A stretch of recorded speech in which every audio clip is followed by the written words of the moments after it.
Good evening and welcome to this information session on behalf of Water New South Wales. Thanks to all those people who have signed in. My name's Tony Webber. I'm with the communications team with Water New South Wales. This is Andrew Lavelle. He's a project manager for what we're here to discuss, the proposed replacement of the Macquarie weir at Gingin. Firstly, can I acknowledge the traditional owners and pay my respects to elders past and present. Excuse me if I look at my notes, I've just got a few things that I want to tick off before we get started. So this format, live streaming on Facebook, has been chosen simply as a COVID measure. We've taken great steps to keep our staff safe, but we also understand we have a responsibility to the community to observe, social distancing. We're maintaining our 1.5 metre here, you can see. There's been some questions already about why we chose the Facebook format. We understand that not everybody has Facebook. It's not perfectly suited to all users, but we felt as though it was the format that would give us the widest reach at short notice. The session this evening is scheduled for 1 hour duration. We really want to hear your questions, so feel free to send those questions through at any time. The purpose is really, as we're all aware, this project or this proposal to replace the weir at Gingin's generated a lot of community interest. And I think, beyond the stakeholder engagement that we've undertaken, we felt as though there was a need to really reach out to the broader community, so to make ourselves as available as we could, and to also draw attention to the fact that this is not the end of the process, and there is information available well beyond what you'll receive or hear tonight. We really encourage you, if you're interested in this project, to visit our website. You can also, by all means, give us a call. You can send us an email to the dedicated email address, which has been specially set up to respond to the sort of issues and curiosity that this project has generated. Just before we get started, just a bit of clarification about Water New South Wales. We've seen some of the commentary, and I think we've been attributed powers that we don't possess in some respects. Water New South Wales is a state-owned corporation, so we're a business that manages the dams and rivers on behalf of the New South Wales government. We're not the departmental entity, so more often than not the decisions around funding or policy certainly aren't Water New South Wales. We enact those policies and those regulations on behalf of the New South Wales government, including in the case of this proposal. That's an important distinction to make, I think, early in the piece. As I said, please send your questions through. We'll do our best to mediate. This is all new for us as well, as you could probably imagine. The questions will be mediated, so we'd encourage you to maintain your decorum, but by all means be critical. We're just asking that we keep it within the bounds of community standards, if you like. Questions that we can't handle here, that may be a little bit more complex or outside the project boundary itself, we'll take on notice. I mentioned earlier we welcome emails through. We'll endeavour to get back to all those respondents as quickly as we can. I think that's just about covered it all. Today we really want to talk about some of the significant aspects, some of the misconceptions that have gone with some of the commentary we've heard about this project, and they range from the actual size of the structure, the existing weir, potential beneficiaries, the overall intention of the project, and range from things like how long the water will be held at the site, potentially how high that weir pool might be. They're things we really want to clear up. They're fundamentals to the project. We say a lot of the discussion that's gone around them hasn't really been based in the facts, and that's really our objective tonight. I think without any further ado, I'd like to hand over to Andrew, who's our project manager, who's got a brief presentation, but by all means send through your questions as we speak. Andrew? Thanks, Tony. Good evening, everyone. Our project team have been out in the region over the last year or so, and we have undertaken quite a broad range of consultation with some more of the immediate community around the site, stakeholders who are associated with the area and with the project, and we have a set of groups which I'll talk about in the presentation. So I give a bit of a background to the project and why it's going through to a final business case to be considered as a long-term water security option for the Macquarie Valley. So Infrastructure New South Wales undertook state infrastructure strategy studies in 2014 and 2018, and the Macquarie Valley was identified as one of the priority inland river catchments that is at risk of long-term water security. Those issues are often attributed to drought and also low rainfall, which is what we've experienced in the Macquarie Valley over the last couple of years specifically, and we know that here definitely.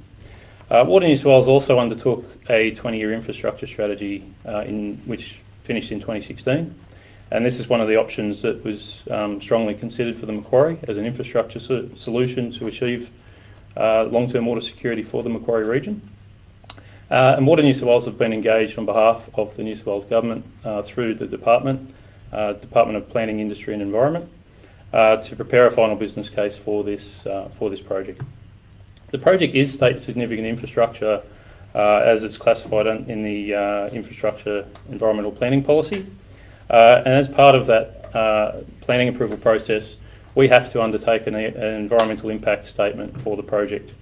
So that will take quite a considerable amount of time to work through, and there'll be a lot of opportunities for further engagement outside of the current process, which is mainly focusing on the final business case.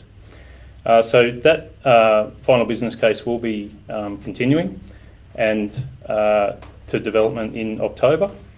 And once it is submitted to the department, it will be put forward to New South Wales Treasury for an investment decision early next year, we believe, is the current timing for that process. The environmental impact statement will continue over the next year or so, and that would be likely to be put on public exhibition in mid to late 2021. So just to give an overview of where we're at the moment, in terms of communication and engagement, we've been taking those processes forward, engaging with the community locally, and this is part of our staged approach to engage with the community and with interested stakeholders. And naturally, we've had to adapt since March with our COVID-19 approach, and this is one of those opportunities. We welcome any suggestions to continue that engagement. We have a number of groups and sessions set up to continue that. If the COVID restrictions allow, later this year we'll probably set up some face-to-face sessions. We'll have a full array of the design which we can put on public display and get any feedback at that point in time, so that there'll be more opportunities for that. In terms of the environment and heritage investigations, as part of that environmental impact statement, we've progressed the Aboriginal cultural heritage assessments. We've engaged with the registered Aboriginal parties and had them out on site there a few weeks ago. So that process will continue for quite some time. Looked at the biodiversity, we've undertaken the biodiversity assessments, and the ecological investigations we've commenced as well, and they'll continue throughout the rest of the year in parallel to the business case process. The concept design is progressing to near finalisation, and at the moment we're mainly focusing on the fish ladder design with the department, with DPI Fisheries, and they've given us a lot of good feedback on the project that helped us inform the design of the fish ladder, which will come through for a finalisation of the design in another month or two.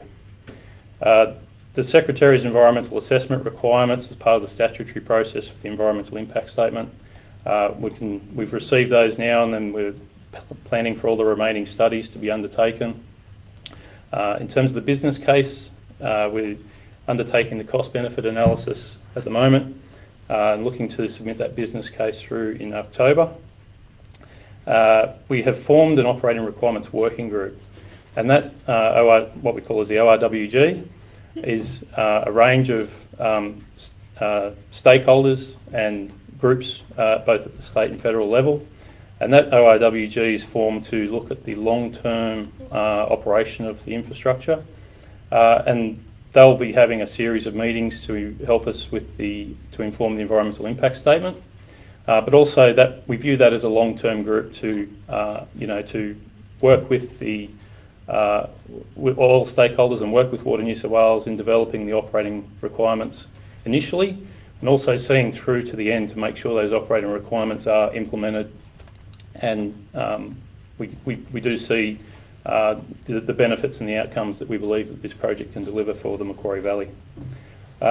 Just finally, we're undertaking the final assessments as part of the hydrological modelling, and as part of that process we have adopted the climate change guidelines which were developed last year, which no doubt is a topic that we need to put out in the public domain to understand that we have implemented the most recent climate change guidelines that the department are working to, and that is something that we've had to adapt to as part of our processes.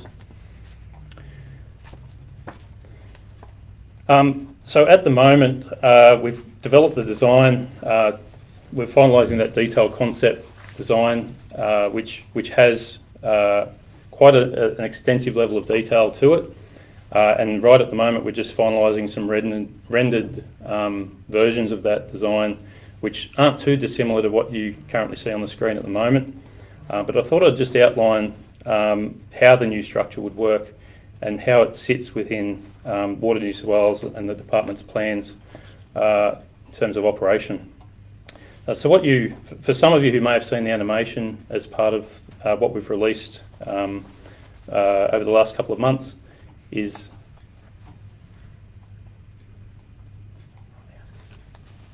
keep moving. So as part of the design, so what you'll see is two sets of regulator gates on the design.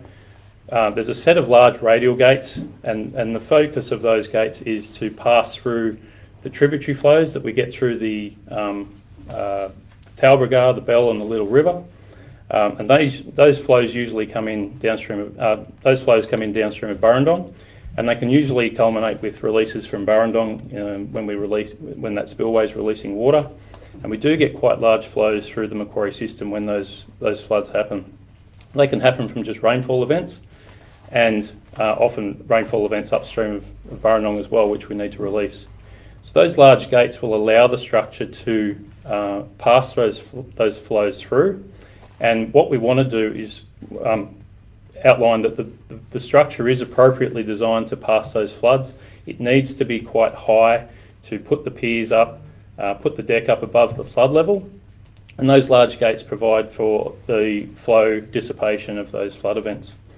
There is a breakout point which we've identified through the studies, the flood modelling studies we've undertaken, and those flood studies have identified that the appropriate design is to about a 1 in 40 AEP level. So what that means is when we have those large flow events come through, we're not going to see any significant upstream impacts in terms of flooding. We won't be looking at flooding areas that currently don't get inundated from the existing structure, or what breaks out in the Macquarie system at the moment. So when we do get down into that Narromine region, we do find that there are quite a number of breakout points, and those breakout points won't be impacted by this new structure. The regulator gates that you see that show an undershot array, and what happens then is an overshot array which has the water flowing over the top of the gates, and they're what we use to normally manage the flows through the river system. So when the capability to re-regulate the cancelled orders that come through the system does occur, those gates will come into play, and generally what we'll see is the gates will hold the water until orders come back in through the system, and then those gates can then provide the flows back down through the system, usually within about a 2 to 4 week time frame. So that group that I referenced before is where we develop these regimes and look at engaging with those state and federal agencies and getting their feedback on these operating requirements, and we'll continue to do that over the next couple of months. It's not shown in great detail, but the structure will have a fishway, and that fishway will be a ladder style structure, which will be a lot more. The design of that ladder structure is going to be a much better outcome than what possibly we were looking at with a fish lock.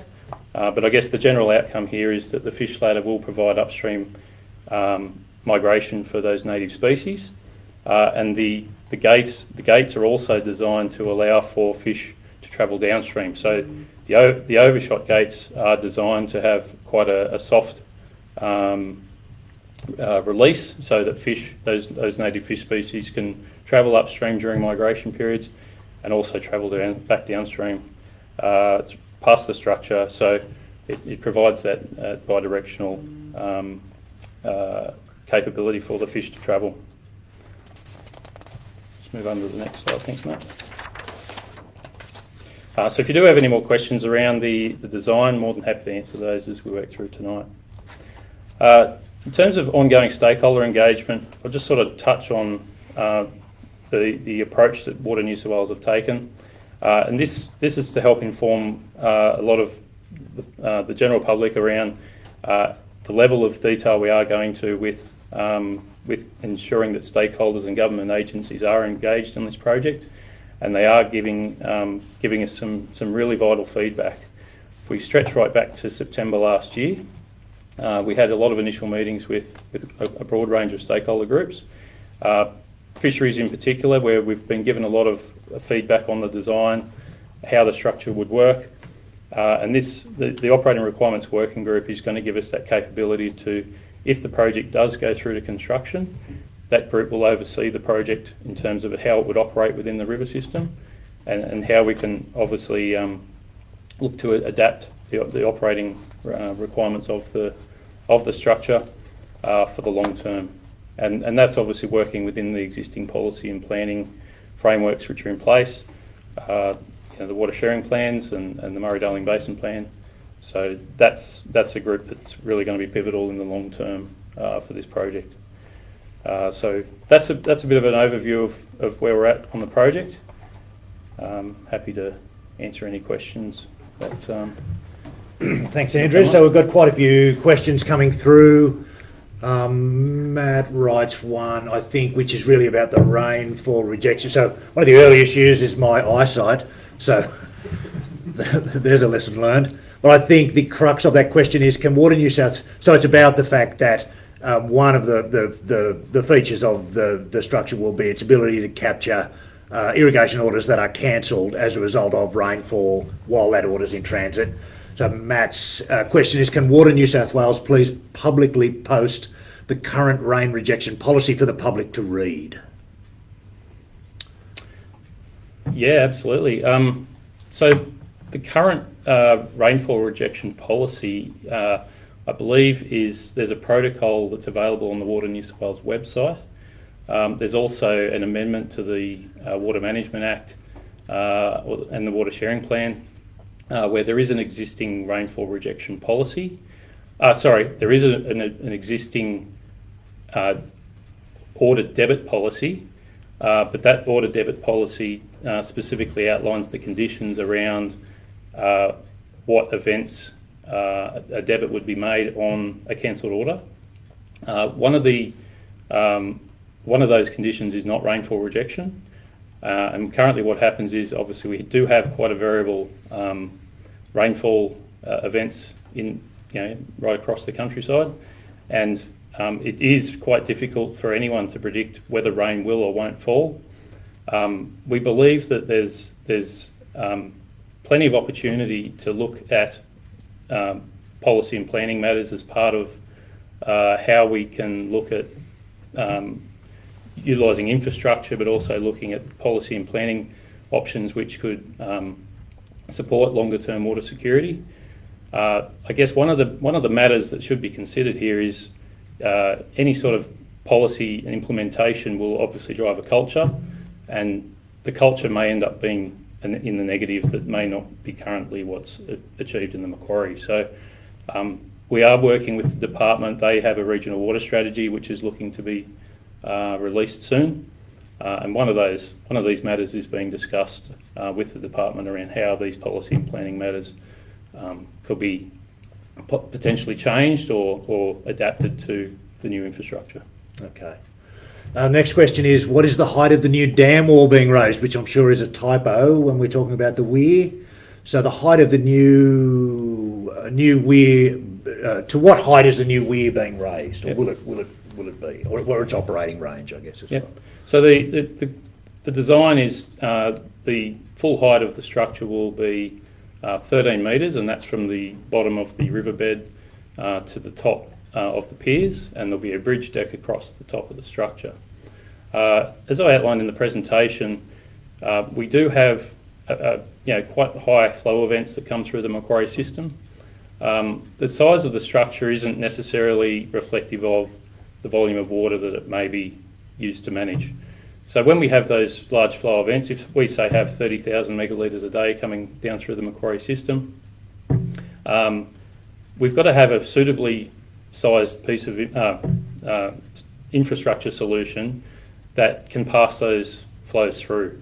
So the height of the structure is about 4 to 5 metres higher than what the actual full level of the new re-regulating storage would be, which doesn't give a full reflection of the size of the structure. But as I said, we're developing the final rendered versions of the design, and we'll run separate follow-up sessions to this to further display that. But that 13 metre high structure will be from the very bed of the river, and that's what will set the operating range as well. So one thing to point out is in terms of operation of the structure, it can actually be operated to a lower level than what current Gingin Weir has. So that's something that we've taken on feedback from stakeholders, and it will actually give us the capability to provide a more natural river flow when those rainfall rejection events or cancelled orders aren't necessarily required. Okay. So Matt, again, we might go to another question. Mel says the plans were submitted in December 2019 to New South Wales Planning. Could you update your airbrushed animation of the project to be a more realistic image? And Joe, so we've got Joe arranging our questions off. Does that next question there that starts mid-sentence, does that come from the same question? That's all right. I think there's two questions there. I can answer both of those. So the plan submitted in December 2019 to New South Wales Planning, I might just outline the purpose of those plans. Pardon me. So those plans submitted is what's called a scoping report, and that's part of the process of an EIS, where we develop a document which basically outlines. So we undertake feasibility studies. They start at the desktop level. We look at all the desktop level impacts of what the project, potential impacts that the project could have associated with it. And then we develop a scoping report based off the concept design. And then that concept design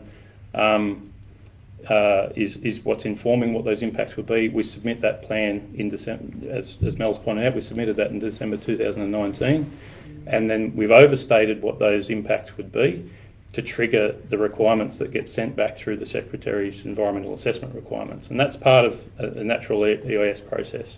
When we get those environmental assessment requirements, that's now where we get them a few months ago, and we're now going to spend the next year or so undertaking those EIS assessments, and that's what that scoping report's for. So they're not what we call plans submitted to the department that we would be putting forward for a final design or a construction aspect. It's simply to say these are the potential impacts. This is what the characteristics of the project are, and then that triggers the Secretary's environmental assessment requirements.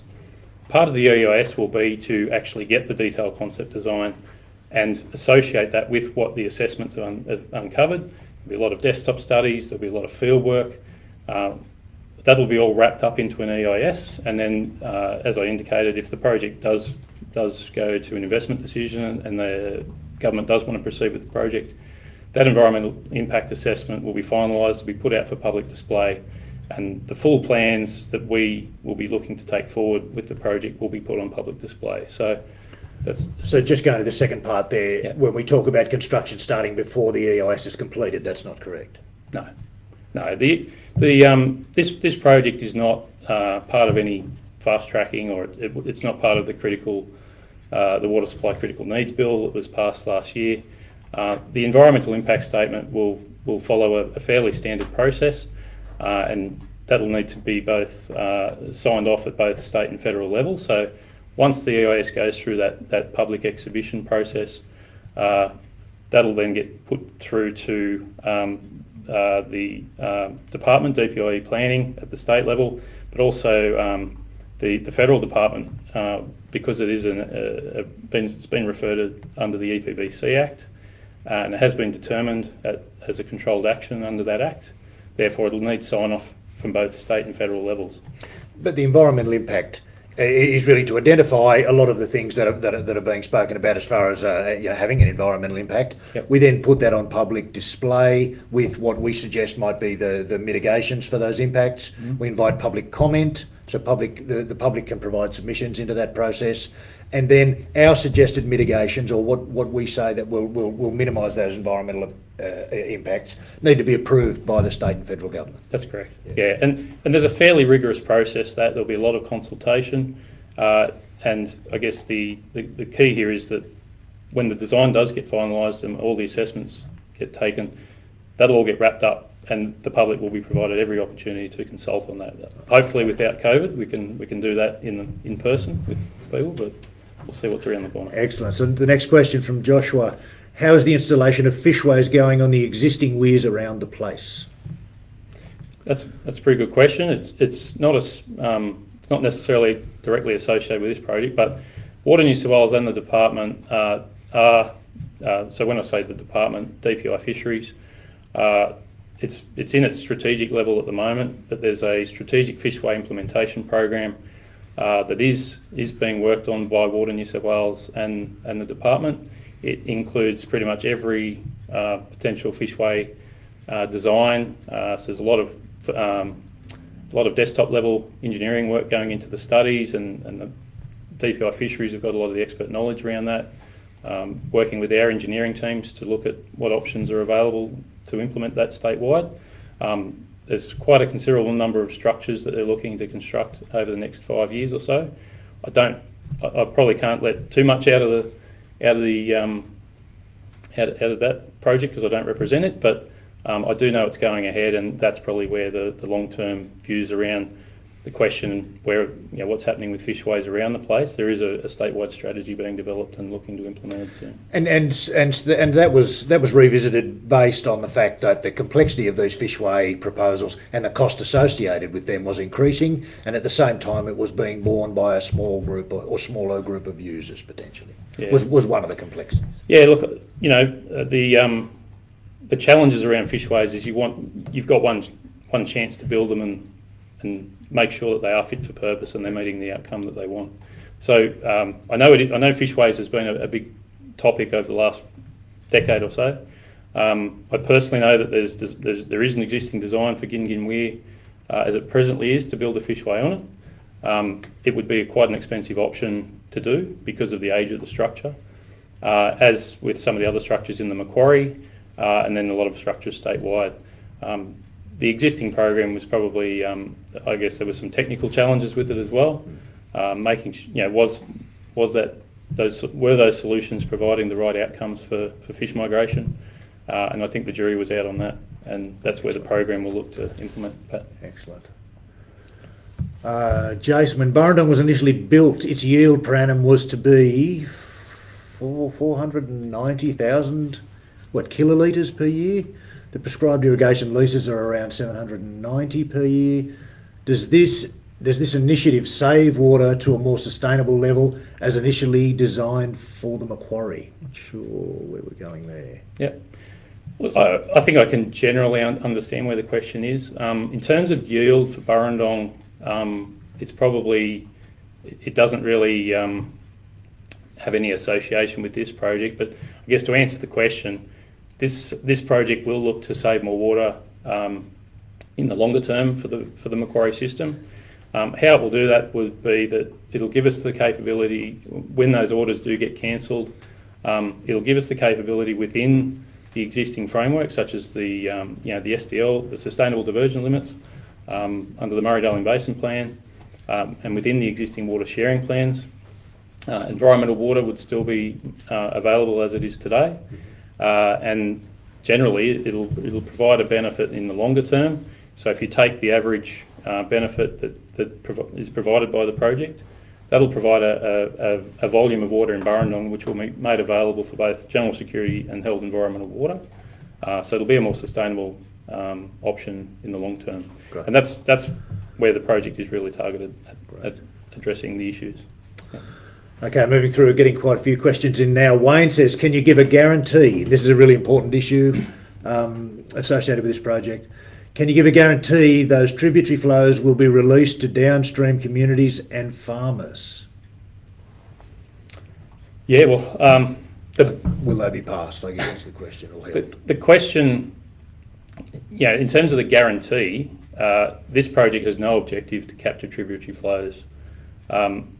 I guess the lesser known understanding of how that will take place is that there are figures in water sharing plans that articulate that how much water can be extracted out of the Macquarie system every year. And the hydrological assessments that we've undertaken has proven that this project cannot capture those tributary flows and make them available for any other purpose. That would be breaching the Murray-Darling Basin Plan, it would be breaching the sustainable diversion limit, and unless those plans just disappear, that's the safeguard on this project, that this project will not be changing those, it will not be making any recommendation to change those, and nor does the New South Wales Government or Water New South Wales have any other plans to change those. So the guarantee I guess we can provide is that this project is not going to be capturing trib flows. I guess another way to look at it too is the size of the storage is 6 gigalitres. It provides an extra about 4.7 gigalitres on top of the existing weir pool. And when you have 20,000 megalitres a day, or in other terms, coming down, this structure will not hold those volumes of water. It just won't. It can't physically happen. So it's not a designed structure that would be capturing those tributary flows, and they will flow down through the system as they currently do today. Okay. Justine says, all other models of the Murray-Darling Basin are from 1895 onwards. Why have we used only the period 2008 to 2019, which includes 3 of the 5 worst droughts on record, and the current drought of record, which is 35% of the previous worst? If you model a normal median year's flow, the capture quantity will be much greater.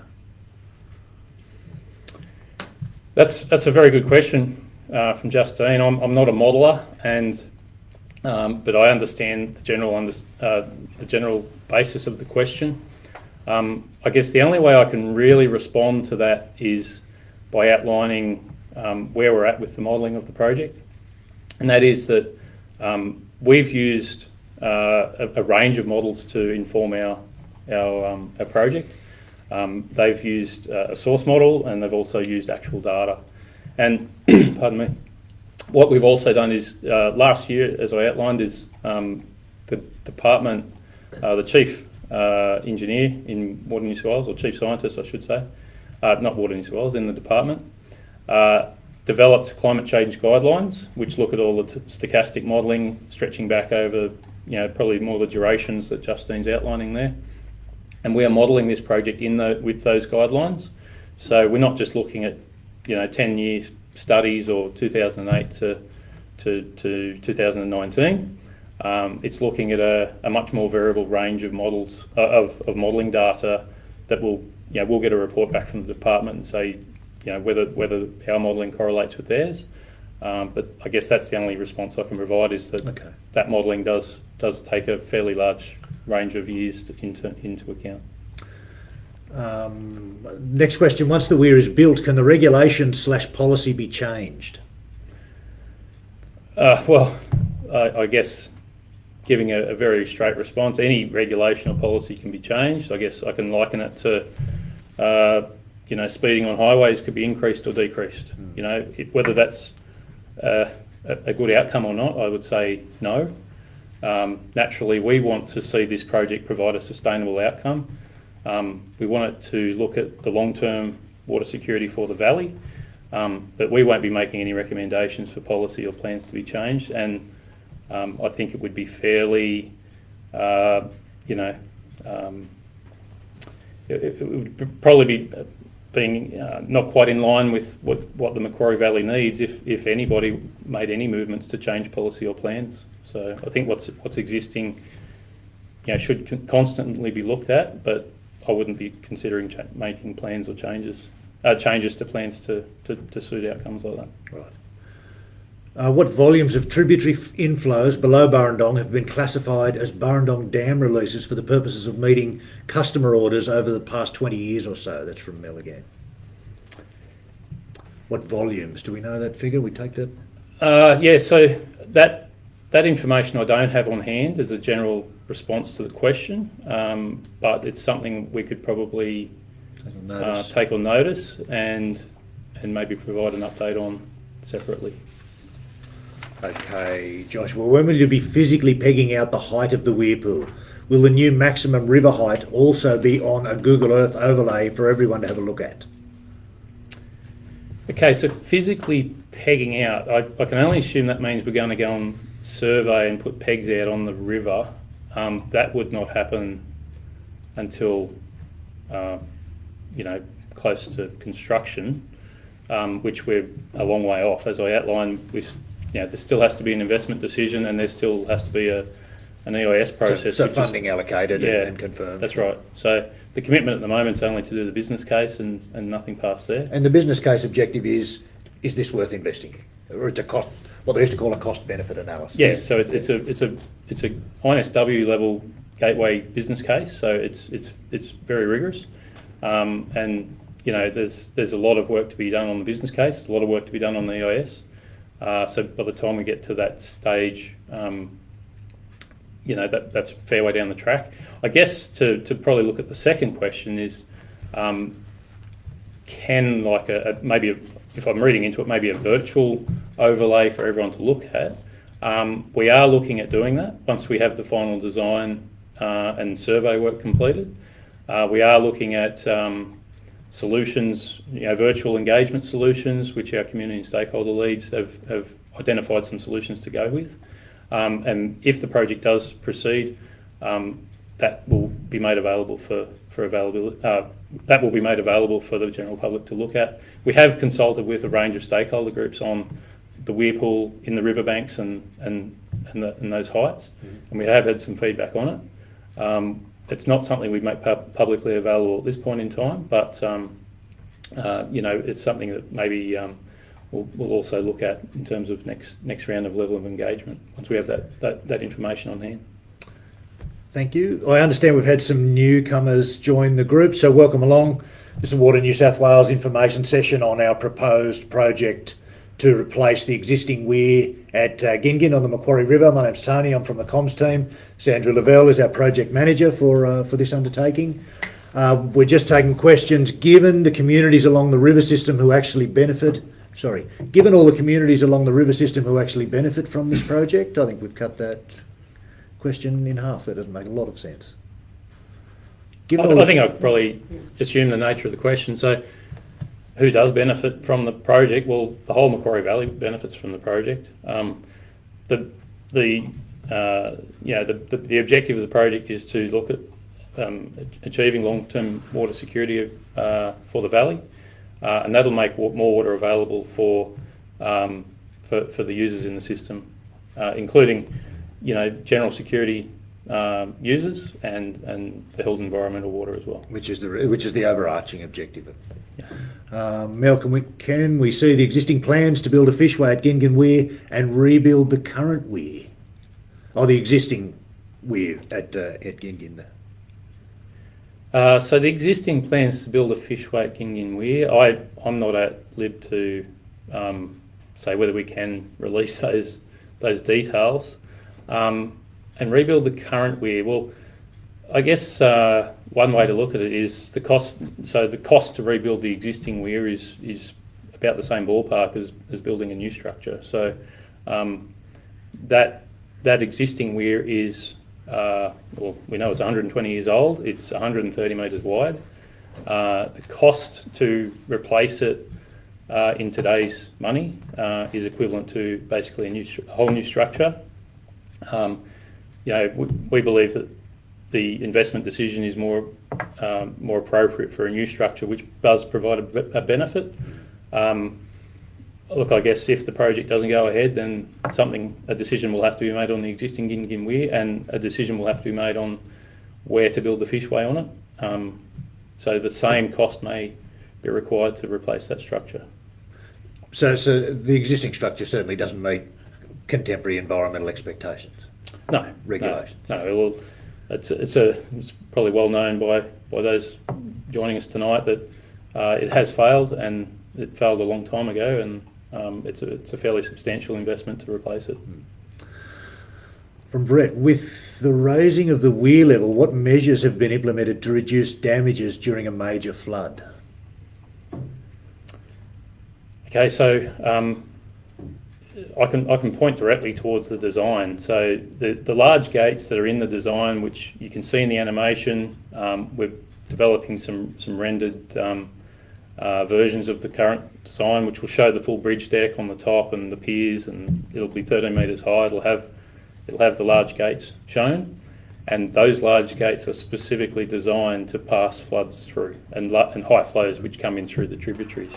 So in terms of reducing damages, the height of the structure and making sure we get all the mechanical gear and the structure is built quite robust, making it fit for purpose for flood management, and also ensuring that the quite slender design of those piers allows the velocity of those waters to travel through, and it doesn't provide it doesn't back the river up for several kilometres. And what happens in the Macquarie when you get down those regions is, if you put an orifice in the water and block the water, it'll essentially flow over bank, and would inundate areas that currently don't get flooded. So the design of the structure is specifically that way to pass those large flows through. In recognition of the fact that that's a reality in the Macquarie. Well, the Macquarie has very high flows when it floods. It's got a very, very large catchment, and I've lived in the whole Macquarie Valley most of my life, and there's some fairly good memories around the volumes of water coming down. We've had, I think, 3 floods this decade, 2010, 2012, 2016. And when we do have those events, we want this structure to be still there at the end. And when we designed the asset for around about 100-year life, so it's got to be designed to meet the asset engineering requirements that we have. Excellent. From Matt, can Water New South Wales guarantee that lobbying from the irrigation sector won't again see the fishway on this structure again forgotten about, like the last 3 fishways that were promised 9 years ago? Sure. So it is, absolutely built into this project that this structure will have a fishway. The guarantee we can give against that is, as part of the EIS, we will have to get approval under the Fisheries Management Act, and there's a clause in there that specifically states that we will have to provide a fishway for any, even if you went to modify the existing Gin Weir or build a new weir, it has to have a fishway. And that's why, I guess probably something I haven't outlined tonight is, with the new structure, the old structure would be decommissioned, so basically the concrete will be removed out of the river. The results we've had from the heritage studies have indicated that there is some value in leaving the existing wing walls, which won't be any sort of impediment to the riverbank. There is, due to the age of the structure, there is some value in leaving those wing walls, but that will essentially provide full river migration upstream of the new structure. In terms of the other fishways, as I outlined, there is an implementation program being developed, and there's a lot of strong weight behind that fishway implementation program. I think the balance is trying to work out, how it gets delivered, who operates the fishways, who maintains them, who monitors them in terms of fishway movements as well. So there's a lot of work to still do behind these fishways. If you are going to build them, you want them to be effective, and you really want to have strong, robust plans behind them. And I think that does take some time. Okay, thank you. Where are we, Matt? Can you please So from Brian, can you please answer the questions around the reduction in planned environmental water? Currently, rainfall rejection is planned environmental water. Capturing rainfall rejection is reducing planned environmental water. How is this legal under the Water Act and the Murray-Darling Basin Plan? You across that? Yeah, so I guess that's where there's a lot of complexity around planned environmental water. I can give a very specific answer to it and say that the water sharing plan states the volume of planned environmental water. Whether rainfall rejection flows are currently classed as planned environmental water or not, it won't change that value in the water sharing plan, and it won't change the available water determinations that are made around how planned environmental water is allocated. So all it would simply be is that the planned environmental water would be released from Burrendong when it is ordered by the groups who manage that planned environmental water. This project won't reduce the planned environmental water. As I indicated, we're not changing the water sharing plan, so that value that's in the water sharing plan won't change. It will remain the same. So, I guess how is this legal under the Water Act? Well, the Water Management Act and the water sharing plans are legislative documents, so we're not changing those. Okay, thanks. I might go to Lee's question, Joe, and then come back to Matt. Get some.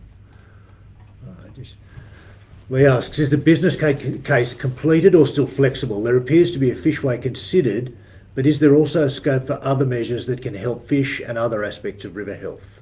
Yep. Good question, Lee. So the business case is nearing completion, and I should outline that, in terms of delivery of this project, the fishway isn't considered. It is absolutely built into the design. It's not shown on the current design simply because that was a concept level animation. I actually did receive some 3D versions of the design, which unfortunately we didn't have prepared for tonight. But the fishway is 100% into the design, and it won't be taken out.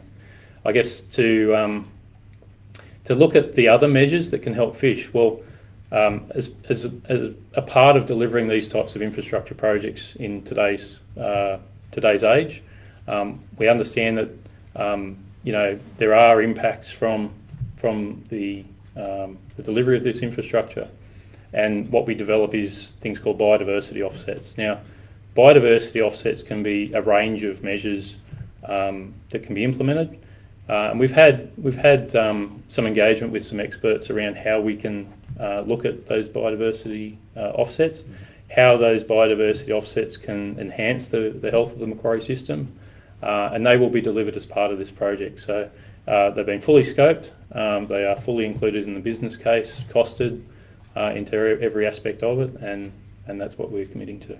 Can we just make clear, so we spoke about the structure being a particular height to help it pass floods and keep key operating apparatus out of the water, but as far as the actual height of the weir pool itself, how does that compare to what's currently the case? Yeah, so the operating range of this structure can actually reduce down about 3.5 metres lower than the current Gingin weir. Yeah, as river height? In terms of river height, yeah. So if we look at the removal of the existing Gingin weir and then look at the new structure, the bottom sill level of the gates, which can be removed up to maintain a natural river flow. If there's no need to hold a weir pool there, we have consulted with some of the upstream users there to say, do you always need these water available in this weir pool? It has been there 100 years, and I think most people have just accepted it's always going to be there. We've tried to look at, particularly with the consultation with the Operating Requirements Working Group, we've tried to look at ways in which we can enhance the river operation, and this new structure will actually be able to bring the river level down to lower than the current Gingin weir, and then when those cancelled orders need to be held back and to reduce the amount of water that's released out of Burrendong, so that's where the long-term benefit is derived from, and then that weir pool can rise. We have had some specific feedback, particularly with some of our through that group as well, around one question that specifically gets raised is about native species breeding. The specific times of the year where varying the level of that weir pool would actually have a fairly significant impact on the fish breeding of those native species. And that operating requirements working group, we've had discussions with them to say, we'll build requirements into the operating rules to say, well, we won't change the water level. We've got some smarts built into the design of this, so those smarts can maintain that river level when those native species travel upstream, want to breed, and then there's other times of the year where we can retain that back to a normal river level. Yeah, right. Thank you. Business case we've touched on. Planned environmental water I think we've touched on. Joe asks, the biodiversity offsets are specified and costed already? Can they be made public if so?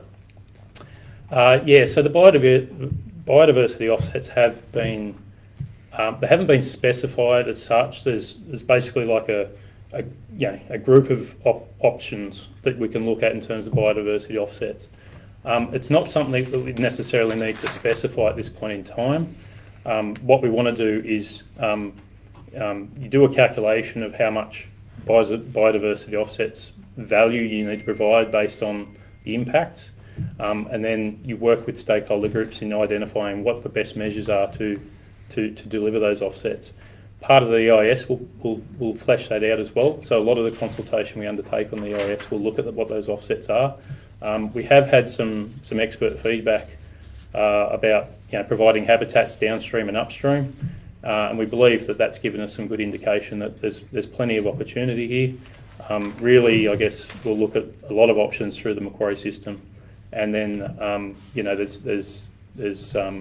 that's when we'll start specifying what those biodiversity offsets will be. And Water New South Wales will look to deliver those if the investment decision's made. Okay, so moving into the last 10 minutes, so if you've got questions, by all means, please send them through. Bron asks, can you please specify how you will manage groundwater interactions with the weir pool? I can't specify at this point in time how we'll manage those interactions. That will be a study that will be completed as part of the EIS. There's a geomorphology assessment that we need to undertake. That will be quite a number of months of field studies looking at the groundwater networks around that area, and that's an ongoing process. So we won't be able to talk to any detail around that until we complete those assessments, but naturally that will be part of the EIS process. So those assessments will be made public as part of the EIS, and that's when we'll have the opportunity to do that. Great. And you just want to talk just in the last few minutes about the time frame. So we're submitting the final business case in October? Yeah, we're looking to submit the final business to the department for review processes, etc. The business case does have to go through an INSW gateway review, and then it'll look to go to an investment decision probably early next year at this stage. But with COVID and budget processes and things like that, we're not too sure on the timing, but we'll achieve to try and keep everyone informed as much as possible. But we would have a degree of certainty into the new year. Around funding availability and the prospects for the project. Yeah, there's still some steps to go through, particularly with the department in terms of assessing this option in their regional water strategy. Right. What other options can be looked at? I guess the studies that have been completed in the Macquarie system. I can only assume one question that might be raised is, what other options are there? There's not a lot of feasible infrastructure options in the Macquarie system, hence why this project has been promoted and been progressed through the final business case, because it was, in terms of the assessment processes that we undertook as part of the strategic business case, it was one of the clear infrastructure options which could provide a very, very good benefit cost ratio. So the investment would actually give a very good benefit in terms of long-term water security. A lot of other options that were looked at were just too much investment, not enough benefit return. Yeah. Where are we? So Mel asks, planned environmental water is any water in the river that is not licensed. That includes operational water and rainfall rejections. This project will erode planned environmental water. You have not answered that question. So your previous answer wasn't satisfactory. Can we add anything more? Or is that beyond? Yeah. Look, I guess The answer to that question probably comes straight from the first line is planned environmental water is any water that in the river that is not licensed. Well, this project will not be creating any more licences. We won't be increasing the volume of licences which any existing user has. The licensing will remain the same. So I guess the answer to that question is that planned environmental water, the volumes of planned environmental water will remain the same. The volumes of licences allocated in the Macquarie system will remain the same. Because they're capped. Well, they are capped, and the sustainable diversion limit outlines that you can only take extractions up to a specific point.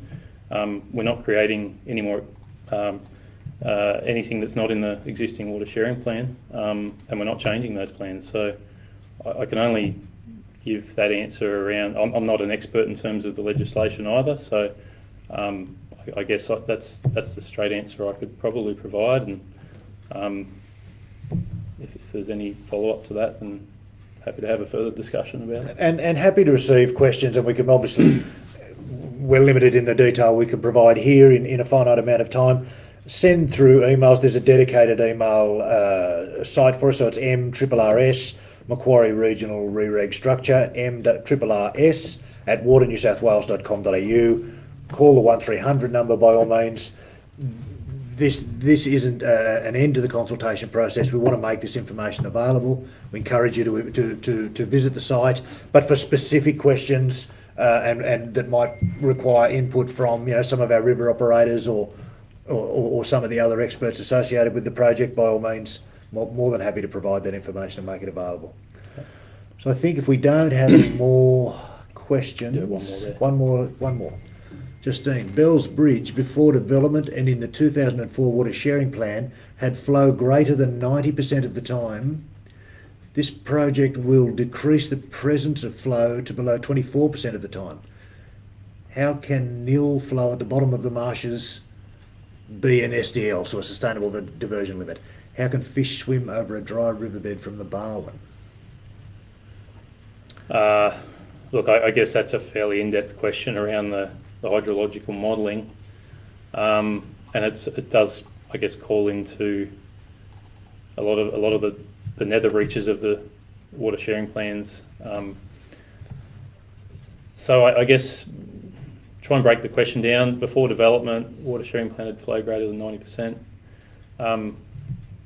Look, I guess the more appropriate answer I can give is that we have to undertake an assessment of the impacts to the marshes. I think that's what was referenced there. Yeah, at the bottom of the marshes being SDL. So we have to regardless of water sharing plans or current legislation, we have to undertake a hydrological assessment of the full Macquarie system. And my understanding is that has to stretch from the Burrendong Dam right through to the end of the Macquarie marshes. When that hydrological assessment is finalised, as I indicated, we're going through that those final stages with the department. We'll have the results of those, but that doesn't end the process. As part of the EIS process, we'll have to run those studies again and identify what the impacts of those marshes are. And there will be opportunity to discuss these types of questions around SDLs and what the impacts are to the marshes as part of that consultative process in the delivery of the EIS. Emily, what effect will this structure have on the Ramsar listed Macquarie marshes downstream?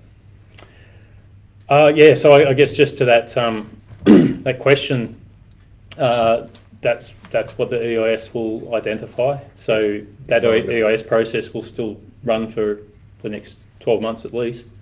And when we have that information available from that hydrological assessment, we'll have an understanding of what, if any, impacts the Ramsar listed marshes are downstream, and we'll be continuing to engage with the federal department. They've got some great resources there that we're connecting in with and consulting with on, giving us the characteristics to work to, and part of the assessment requirements we have for that EIS will outline the level of detail we'll have to go to for those assessments.